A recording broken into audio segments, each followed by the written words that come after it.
भाई praise the Lord आज्ञा हाँ आज्ञा नमस्कार प्रेज यस मते सुंदर सुजोग देइथिबारु मु आमानकर राउल भाई को वीरेंद्र भाई विशेष धन्यवाद दूची। आपण मानकु मध्य आपण माने अपेक्षा करी अछंती प्रार्थनार सह सेटिपाई मोर अंतर कृतज्ञता अर्पण करूची। आजिर जो वाक्य मु आनी अछि ताहा माने पाइबे द्वितीय कोरिन्थिय 13 अध्याय 13 पद। 2 Corinthians chapter 13 verse 13। एटा होची द्वितीय कोरिन्थियर शेष पद। आपण माने मध्य द्वितीय कोरिन्थिय 5 पर्वरु पढ़िले सेटा पवित्र आत्मांकर सुंदर परिचालना सेही पुस्तकरू शेष पदटी मु नेइची ता पढ़ी दउची। प्रभु जीशु ख्रीष्टंकर अनुग्रह ईश्वरंक प्रेम और पवित्र आत्मांक सहभागिता तुम्भ समस्तंक सहवर्ती हेउ। एही पदटी शेष पद भावे साधु पाउल लिखिछन्ति। एहा एक शेष आशीर्वाद अटे। एहा मध्य एक विदायकालीन प्रार्थना अटे।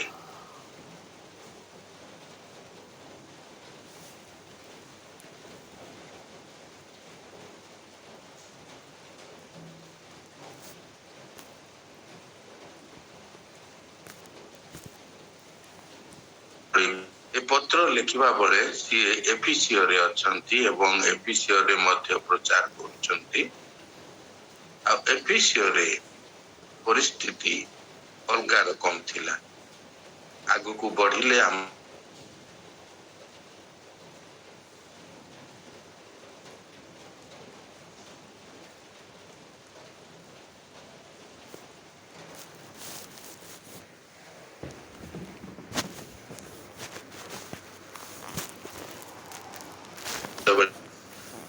विपर्जय हेबे सेते बेले सेमानंक मनर भाव केमती रहे। कहिबा को गले सैन्य माने जेते बेले युद्ध करंती मृत्यु अनिर्वार्य, किंतु जदि विजय लाभ करंती सेटा गुटे कथा, किंतु जदि विपर्जय हुए सेमानकर मनोभाव कोन हुए? सेमानकर मन मृत्यु आड़ को ढली जाए। सेमाने भावंती मु हुए तो मरी जीवी। सेमाने पारिपार्श्विक अवस्था देखि निजको सांत्वना दियंती। साथी सैन्य मान को देखिकिरी जदि मरिबा आमे एकत्र मरिबा किछि असुविधा नाही। मो सहित मो सांग अछि, मोर सहकर्मी अछि, मोर सह सैनिक जा सहित मु खाउची पिउची बंचुची, एकत्र आमाने मरिबा एई प्रकार चिंताधारा रे से निजको सांत्वना दियंती। तापरे जो माने अति निजर आत्मीय लोक अर्थात परिवार सदस्य मानकु सांत्वना तथा आश्वासना देबाकू ताकर भारी इच्छा, तीव्र इच्छा। से माने एक पत्र बा चिठा निजर परिवार को लेखंती मध्य सुजोग थिले से माने एक पत्र लेखंती बा तांकर पाखेरे जो सैन्य थिबो ताकू कहितांती हुए तो मु मरि जीवी, ए लोकटी बंचिबो आ ए लोकटी मोर शेष वार्ता मोर परिवार निकट रे पहुंचेइबो। नचेत से माने लिखितांती पत्र। से पत्र रे कोन थाए? से पत्र रे से माने धन्यवाद ज्ञापन करती, तांको परिवार को धन्यवाद दियंती। तापरे शेष उपदेश दियंती परिवार को।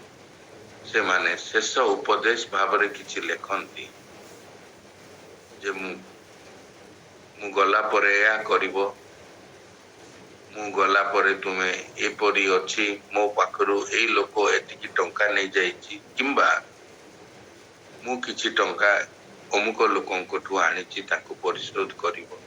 ଏମିତି ବିଭିନ୍ନ କଥା ସେମାନେ ଲେଖନ୍ତି ଗୋଟେ ଶେଷ ଉପଦେଶ ପରିକା। ତାପରେ ଜୀବନରେ ଆଗକୁ ବଢିବା ନିମନ୍ତେ ଉତ୍ସାହ ଦେଇଥାନ୍ତି।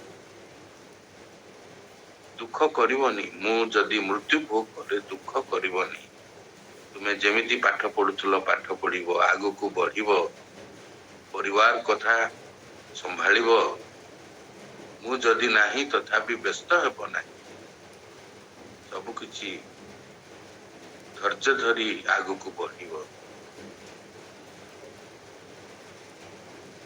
ଏହା ସେମାନଙ୍କର ମନୋଭାବ ହୁଏ।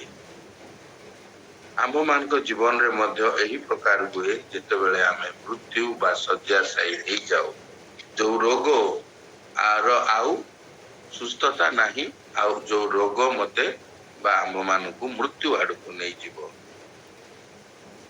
ଆମେ ଜାଣିପାରୁ ଯେ ଆମମାନଙ୍କର ଶେଷ ମୁହୂର୍ତ୍ତ ଆସି ପହଞ୍ଚି ଗଲାଣି। ସେତେବେଳେ ମଧ୍ୟ ଆମେ ଏ ପ୍ରକାର କହୁ ବା କିଛି କହୁ ଲେଖିଦବା ପାଇଁ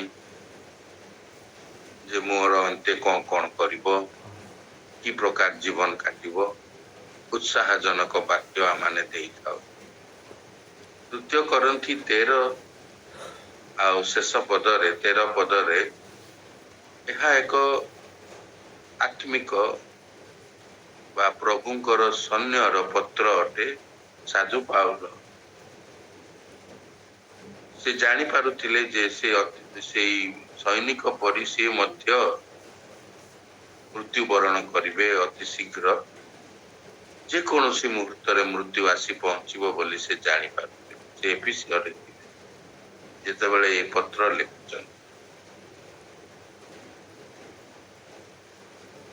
ଯେତେବେଳେ ସେ ଏଫିସିୟରେ ପ୍ରଚାର କରୁଥିଲେ, ସେତେବେଳେ ସମ୍ରାଟ ନିରୋ ରୋମର ସମ୍ରାଟ ଥିଲେ, ଯିଏକି ଅତି କଦର୍ଥ, କୁତ୍ସିତ, ଆଉ କୁହନ୍ତି ସେ ସାମାନ୍ୟ ପାଗଳ ମଧ୍ୟ ଥିଲେ। ଆଉ ପାଗଳ ଲୋକ କଣ ଯେ କରିବ ନ କରିବ ଏଟା ଆପଣ ମାନେ ଭଲରେ ଜାଣନ୍ତି। ଏଇ ସମ୍ରାଟ ନିରୋ ସମୟରେ ସେ ଏକ ରୋମିଓ ତାଡନା ଆରମ୍ଭ କଲେ, ଯାହାକି 200 ବର୍ଷ ପର୍ଯ୍ୟନ୍ତ ଚାଲିଲା। 200 ବର୍ଷ ସେ ଆରମ୍ଭ କଲେ, ତାଙ୍କ ଅନ୍ତେ ଯିଏ ସମ୍ରାଟ ହେଲେ ସିଏ ସେଟାକୁ ଚଲେଇଲେ 200 ବର୍ଷ ପର୍ଯ୍ୟନ୍ତ। ଏହି ତାଡନା ସମସ୍ତ ଏସିଆ ଓ ୟୁରୋପରେ ମାଡି ଚାଲିଲା। ତାଙ୍କର କଣ ସମସ୍ୟା ଥିଲା? ଯୋଉମାନେ ଖ୍ରୀଷ୍ଟଙ୍କୁ ବିଶ୍ୱାସ କରନ୍ତି, ଯେଉଁମାନେ ଖ୍ରୀଷ୍ଟଙ୍କ ବିଷୟରେ ପ୍ରଚାର କରନ୍ତି, ଯେଉଁଠି ଲୋକମାନେ ଏକତ୍ର ହୋଇ ଈଶ୍ୱରଙ୍କର ଉପାସନା କରନ୍ତି, ଖ୍ରୀଷ୍ଟଙ୍କର ଉପାସନା କରନ୍ତି, ଖ୍ରୀଷ୍ଟ ମଣ୍ଡଳୀ କୋଉଠି କୋଉଠି ଅଛି ତାକୁ ସନ୍ଧାନ କରନ୍ତି ଏବଂ ଲୋକମାନଙ୍କୁ ତାଡନା କରନ୍ତି। ତାଙ୍କର ତାଡନାର ପ୍ରକ୍ରିୟା କଣ ଥିଲା? କି ପ୍ରକାର ଭାବରେ ତାଡନା? ସେଇ ସମ୍ରାଟ ନିରୋ କଣ କରନ୍ତି? ତାଙ୍କ ସୈନ୍ୟମାନଙ୍କୁ ଆଦେଶ କରନ୍ତି, ତୁମେ ଯାଇ ଯୋଉଠି ଖ୍ରୀଷ୍ଟଙ୍କର ବିଷୟରେ କିଛି କଥା ହେଉଛି ବା ଯୋଉଠି ପଡୋଶୀ ମାନେ କିମ୍ବା ପରିବାରର ସଦସ୍ୟ ମାନେ ଖବର ଦେଇଛନ୍ତି ଯେ ଏଇମାନେ ଖ୍ରୀଷ୍ଟ ଧର୍ମ ଗ୍ରହଣ କରିଛନ୍ତି, ସେହି ସମସ୍ତଙ୍କୁ ଆଣିକି କାରାଗାରରେ ସେ ପକେଇ ଦଉ, କାରାବାସରେ ରହୁଥିଲେ।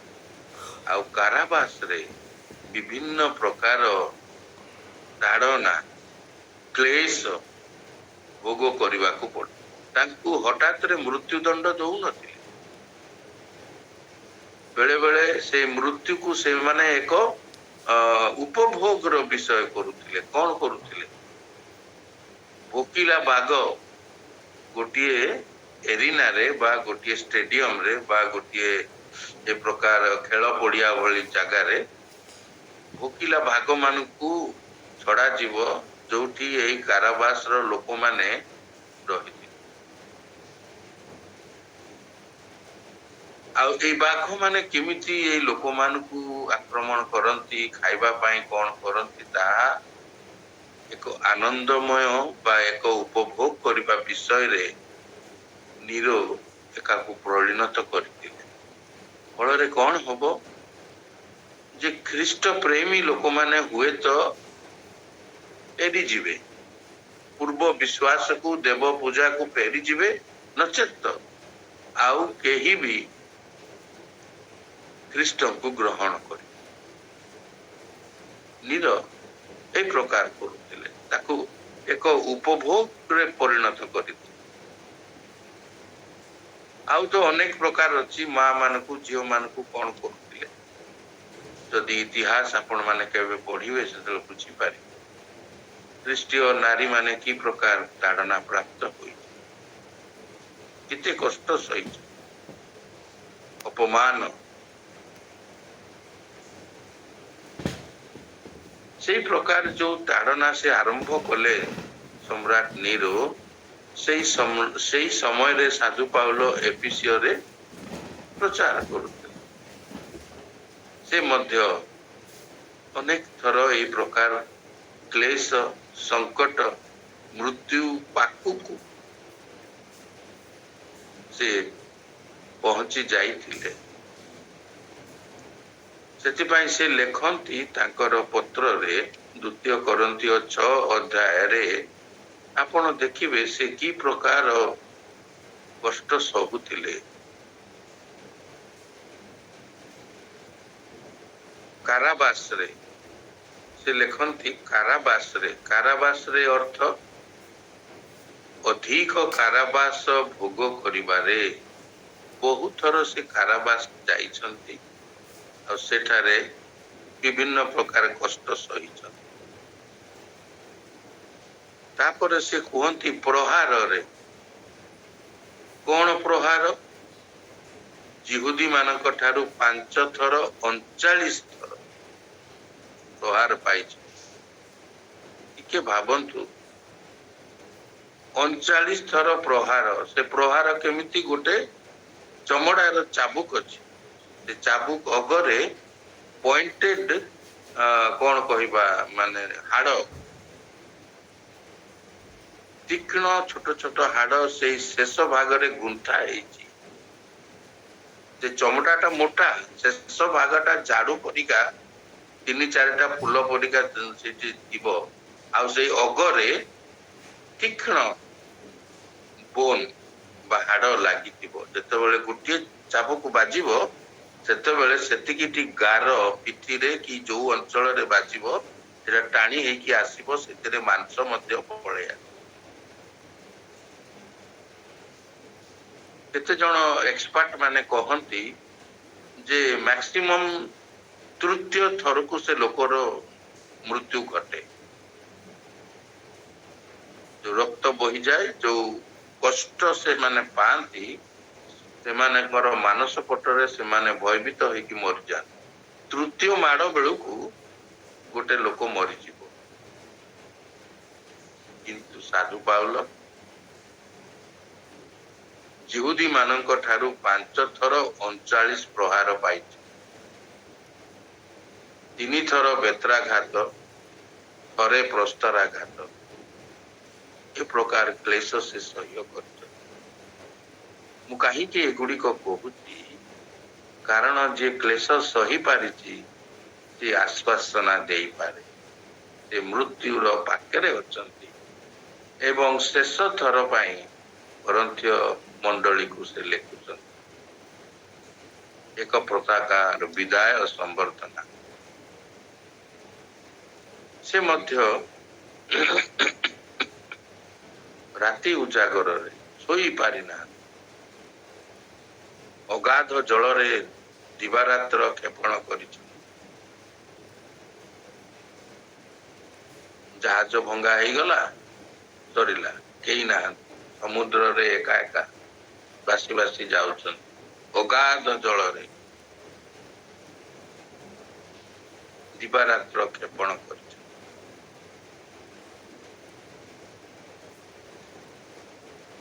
ଆଉ ଅନେକ ଥର ସଂକଟରେ, ବିଭିନ୍ନ ପ୍ରକାର ସଂକଟ, ନଦୀର ବିପଦ, ବିଜାତି ମାନଙ୍କ ଠାରୁ ବିପଦ, ପ୍ରାନ୍ତରର ବିପଦ, ସମୁଦ୍ରର ବିପଦ, ସବୁ ପ୍ରକାର ବିପଦ ସେ ସହ୍ୟ କରି ଆଶଙ୍କା ଏମିତି ହବ। ତାପରେ ଦେଖିବା ବିପ୍ଳବରେ ବା ରାୟଟ୍ସ କଣ? ଭଣ୍ଡ ଭାଇ ମାନଙ୍କର ବିପଦ। ଏ ଭଣ୍ଡ ଭାବବାଦୀ ମାନେ, ମିଥ୍ୟା ଲୋକମାନେ, ଯୋଉମାନେ ଭୁଲ ଶିକ୍ଷା ଦିଅନ୍ତି, ସେଇମାନଙ୍କର ମଧ୍ୟରେ ଯୋଉ ରାୟଟ ହୁଏ, ଯୋଉଠି ପ୍ରଚାର କରୁଛନ୍ତି ଏପିସିଓ, ହଠାତ୍ ଦଳଟେ ଆସିବେ, ତାଙ୍କ ବିରୁଦ୍ଧରେ ପାଟିତୁଣ୍ଡ କରି ଖ୍ରୀଷ୍ଟଙ୍କ ବିରୁଦ୍ଧରେ ପାଟିତୁଣ୍ଡ କରି ଗୋଟେ ଜୁଲୁସ ଆସିବ, ଆଉ ସାଧୁ ପାଉଲଙ୍କ ସେଥିରେ ନେଇଯିବ। ବିଭିନ୍ନ ପ୍ରକାର ଗାଳି ମନ୍ଦ କରି ସାଧୁ ପାଉଲ ଏସବୁ ସହ୍ୟ କରି। କରନ୍ଥୀୟ ମଣ୍ଡଳୀ ଏକ ଧନଶାଳୀ ମଣ୍ଡଳୀ ବା ସେଇ ଜାଗାଟା, ସେଟା ପୋର୍ଟ ଥିଲା। ପୋର୍ଟ ମାନେ ୟୁରୋପ ଆଉ ଏସିଆକୁ କନେକ୍ଟ କରୁ, ୟୁରୋପ ମହାଦେଶ ଏବଂ ଏସିଆ ମହାଦେଶକୁ ତାହା ସଂଯୋଗ କରୁଥିଲା ସମୁଦ୍ରରେ, ଏଜିଏନ୍ ସି। ଆଉ ସେଇଟାକୁ କଣ ହଉଥିଲା, ୟୁରୋପର ଜିନିଷ ପତ୍ର ଆସି ଏସିଆକୁ ଯାଉଥିଲା, ଏସିଆର ଜିନିଷ ପତ୍ର ୟୁରୋପକୁ ଯାଉଥିଲା ଏବଂ ବହୁତ ପଇସା, ସେଠିର ଲୋକମାନଙ୍କର ପ୍ରବଳ ପଇସା। କରନ୍ଥୀୟର ଲୋକମାନେ ଭାରି ଧନୀ ଲୋକମାନେ, ଆଉ ସେମାନେ ମଧ୍ୟ କଣ କରୁଥିଲେ ନା, ଭିନ୍ନ ଭିନ୍ନ ଜାଗାରୁ ସେମାନେ ଦାସ ମାନଙ୍କୁ କିଣି ସେମାନଙ୍କର ଘରର କାମ କରୁ। ଆଉ କରନ୍ଥୀୟ ଏକ କଣ କହିବା, ସୈନ୍ୟ ସାମନ୍ତର ଗୋଟେ ଜାଗା ଥିଲା, ଯୋଉଠି ସୈନ୍ୟ ମାନେ ଅଧିକ ମୁତୟନ ହୋଇଥାନ୍ତି। ସେଇ ଜାଗାରୁ ସୈନ୍ୟମାନେ ଏସିଆକୁ ଯାଆନ୍ତି, ୟୁରୋପକୁ ଯାଆନ୍ତି, ଯୋଉ ଯୋଉ ଜାଗାରେ ରୋମ ସାମ୍ରାଜ୍ୟ ରହିଛି ସେଟାକୁ ମୁତୟନ କରାଯାଏ। ତେଣୁକରି ଆମର ଭୁବନେଶ୍ୱରରେ ଗୋଟେ ସିଆରପି ଅଛି, ସେଣ୍ଟ୍ରାଲ ରିଜର୍ଭ ପୋଲିସ ଫୋର୍ସ, ବହୁତ ହଜାର ହଜାର ସୈନ୍ୟ ସେଇଠି ରହୁଛି। ସେଇ ପ୍ରକାର କରନ୍ଥୀୟ ମଧ୍ୟ ସେଇ ପ୍ରକାର ଏକ ଜାଗା, ଆଉ ସେଠାରେ ସୈନ୍ୟ ସାମନ୍ତ ପ୍ରଚୁର ମାତ୍ରାରେ।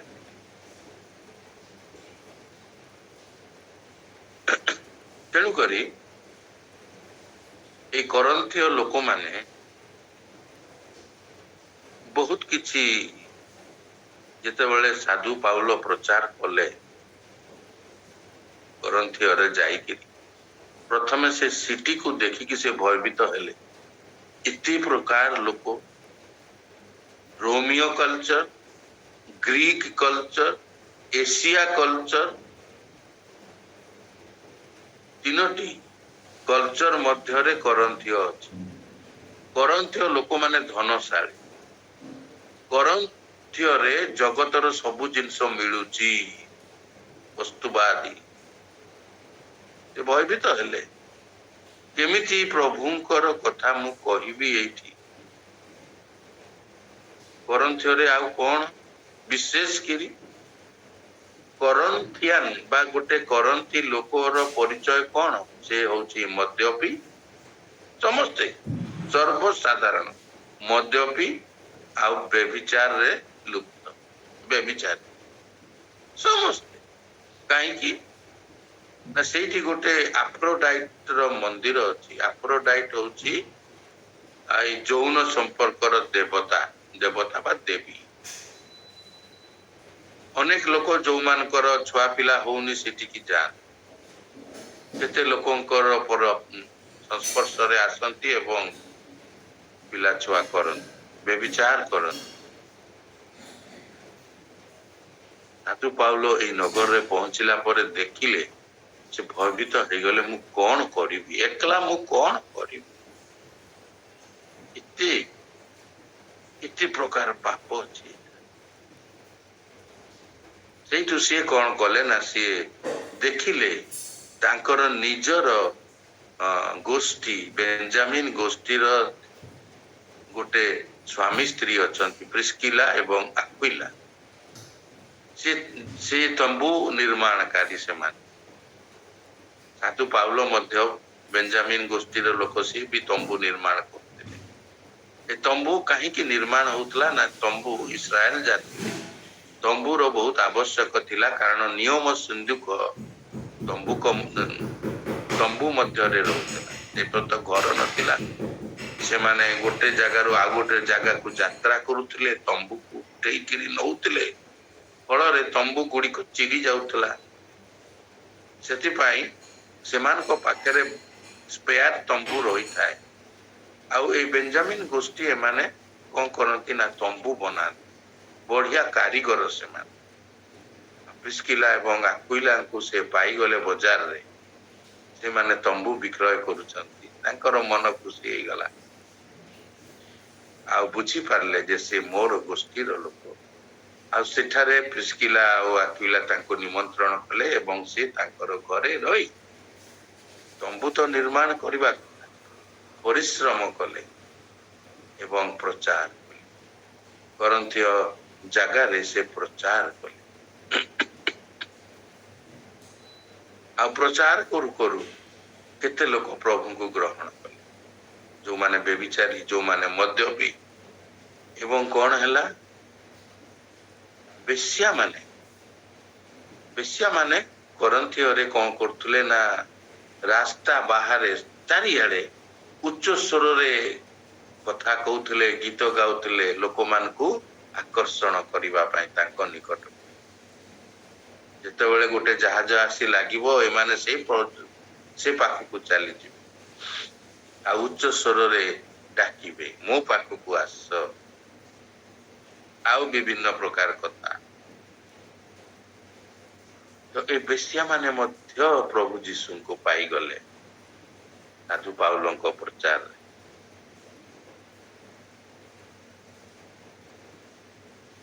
फल रे कौन हैला करंथियो मंडली रे एई बेश्या माने मध्य कथा कहिबा को लागि जदियो से माने प्रभु को पाई चंती किंतु तांकर जो कौन पेशा थिला जो हैबिट थिला स्वभाव थिला से माने मध्य उच्च स्वर रे मंडली रे कथा कहिबा को लागिले सेति पई साधु पाउलो लिखिले जे मां माने मंडली रे कथा कहिबे चुप रहिबे एहा ईश्वरंकर श्रृंखला तो करंथियो मंडली रे ए प्रकार अवस्था आसिला भंड शिक्षक माने मध्य आसिले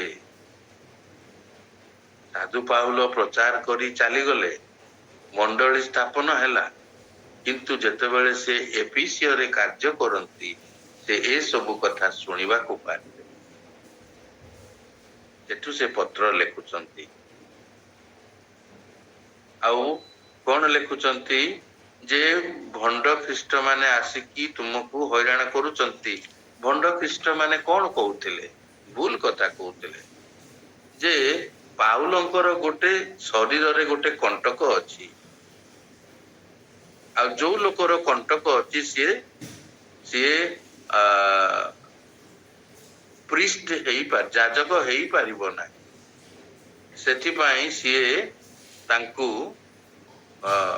कोन सिनागोग सेठरे सेमान ताकू प्रचार करबा को बारण करथिले तुमे तो माने निखुंत नुह तुम शरीर रे गोटे असुविधा अछि कंटक अछि रोग अछि तुमे केबे ही जाजक भाबे आमान कर एई गहन रे तुमे कथा कहि तांकू बाहर करि तांकू ए प्रकार तुच्छ करूथिले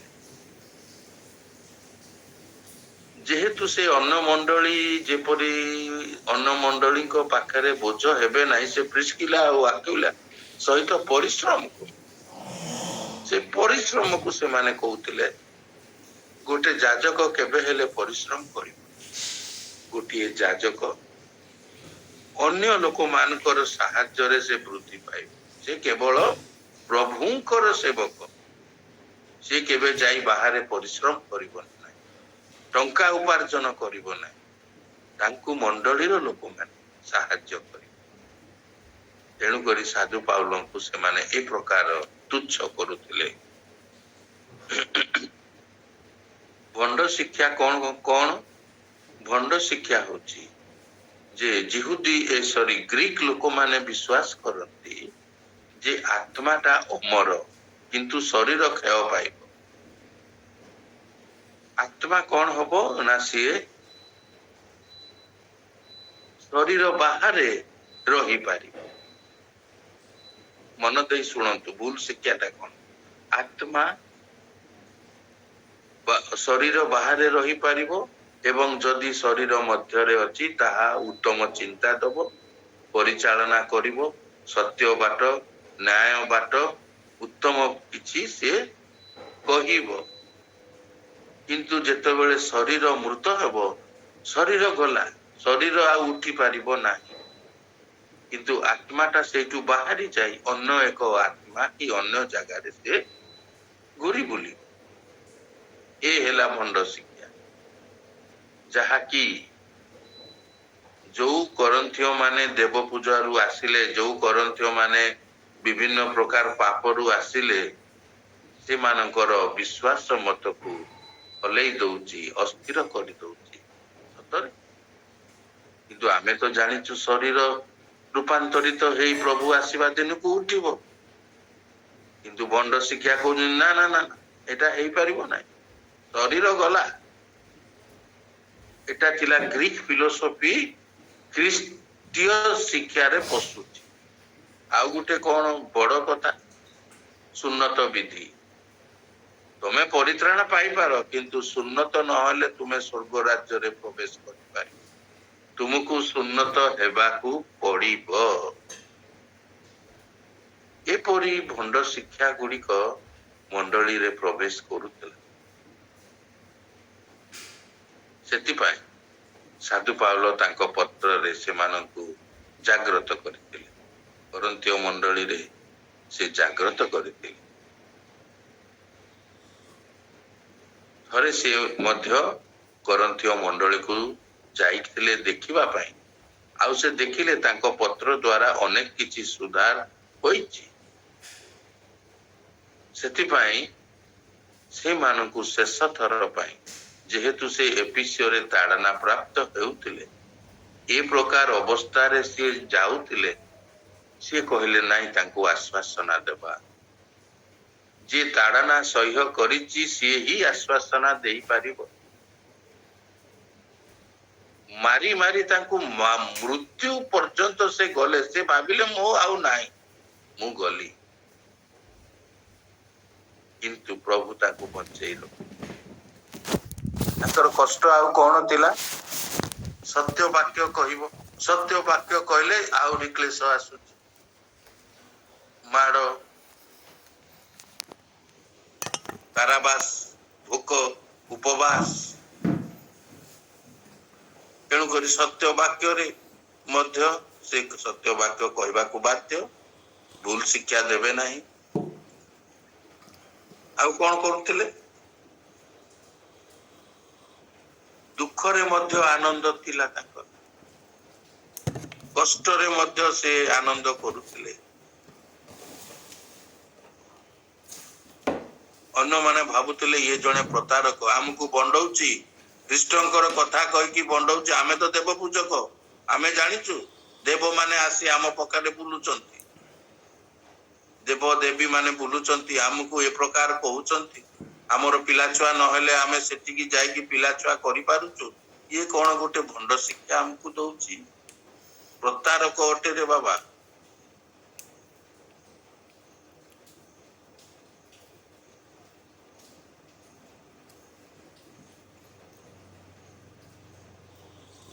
ଅକିଞ୍ଚନ ଭାବରେ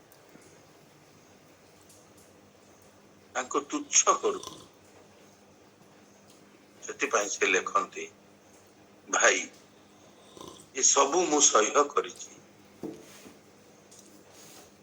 ସେଥିପାଇଁ ପିତା ଈଶ୍ୱରଙ୍କର ପ୍ରେମ,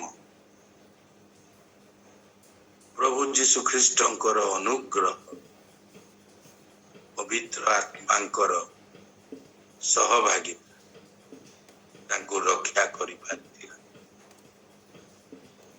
ପିତା ଯେ ଆମ ମାନଙ୍କୁ ଅତ୍ୟନ୍ତ ପ୍ରେମ କରେ, ସିଏ ହିଁ ନିର୍ଦ୍ଧାରଣ କରିବେ ମୋର ମୃତ୍ୟୁ କେବେ ହବ, ମୁଁ କେବେ ତାଙ୍କ ନିକଟକୁ ଯିବି, ସିଏ ହିଁ ନିର୍ଦ୍ଧାରଣ କରିପାରିବେ। ଏବଂ ସେ ସମୟ पर्यंत मु जो प्रकार कष्ट पाइले मध्य प्रभु जीशुंकर अनुग्रह मो पाखरे अछि जहा कि मते विश्वास रु विमुख करू नाही। प्रभु जीशु ख्रीष्टंकर से क्रूसर कथा देखिले जानिले सॉरी स्मरण कले मु मध्य क्लेश सहिबाकू मु साहस पाए उत्साह पाए निरुत्साह हुएनी दुख करेनी आ पवित्र आत्मांकर सहभागिता जो पवित्र आत्मा तांकु आकर्षण करती तांकु जिह्वारे शब्द दियंती की प्रकार से कथा कहिबे को जगारे एपिसियरे करंतियरे कलसियरे विभिन्न प्रकार सहर रे जाइकी सेही सहर रे की प्रकार प्रचार करिवे पवित्र आत्मा तांको मुख रे शब्द देबे बुद्धि देबे ज्ञान देबे। तेणु करी से एटा जो शेष पद भाव रे लेखिले ए पत्रटी से ख्रीष्टाब्द 49 रे लेखिले 49 BC नीरो आसिले सम्राट हेले 54 BC मात्र 5 वर्ष जितेबेले नीरो रोम रो सम्राट हेले आरंभ हेला ताड़ना एई जो ख्रीष्ट विश्वासी मान को पत्र लिखिथिले सेही माने ही मारा गले सेही मान को अत्यंत ताड़ना दिया गला टर्चर करा गला कारागार रे पका गला आ से माने मृत्यु भोग कले ख्रीष्टन को पाई हसी हसी से माने मृत्यु भोग कले। साधु पाउलंक लेखिबार 5 वर्ष परे नीरोंकर दमन लीला चली आ से समय ए करंथियो भाई माने भौणी माने कष्ट पाइले किंतु विश्वास च्युत हेले जेहेतु साधु पाउल एई कथा लिखिले तुमे जेतेबेले कष्ट पाइबो दुख पाइबो क्लेश पाइबो सदा प्रभुंकर प्रेम को मने रख कारण ईश्वर जगत को एमंत प्रेम से अपना अद्वितीय पुत्र को दे जो ईश्वर तांकर पुत्र को दे देले आम पाई से आम सहित अच्छा से आमान को रक्षा करिवे आ जदि बा मु मरे मु तांको निकट प्रभु जीशु ख्रीष्टकर अनुग्रह अछि प्रभु जीशु ख्रीष्टकर शक्ति आमान को आगु को नेबो आ से मान को नेला मध्य केते जनकर विश्वास च्युत हैला जो माने गभीर भाव रे विश्वास रे नथिले जो माने गभीर भाव रे प्रभु जीशु को जानी नथिले जो मानकर संपर्क प्रभु जीशु को सहित निबिड़ नथिला से माने विमुख हेले किंतु अन्य माने से माने समस्त मृत्यु वरण कले सही कले।